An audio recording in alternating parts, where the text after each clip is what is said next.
To determine if you have an INL or INL clone arm, look for the tab under the wiper arm.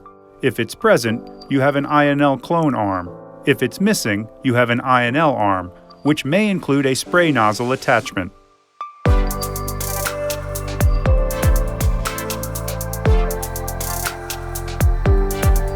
Here's how to install a Rain-X Acoustix wiper blade on an INL or wet INL arm. First, remove the pre-installed adapter from the wiper blade. Grab the end of the adapter, rotate up, and pull away. Locate the adapter labeled XPO within the packaging.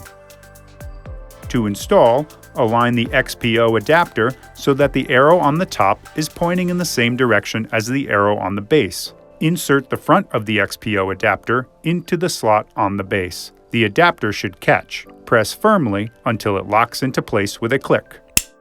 Now remove the adapter spacer labeled P. Grasp the spacer under the arrow and pry away. Continue by removing the blue adapter spacer. Grasp the spacer under the arrow and pry away. You're now ready to install the wiper blade. After you've removed the old wiper blade, make sure the wiper arm is in the up or service position. You may need to consult your owner's manual for your vehicle for instructions. Insert the adapter under the tab of the wiper arm and rotate the blade until it locks into place with a click. Tug on the blade to make sure it's properly fastened. Remove the yellow plastic squeegee cover and lower the arm gently onto the windshield. Now activate the blade change indicator by removing the sticker. Over time, the black dot will turn yellow when it's time to change your wiper blade. Installation is complete.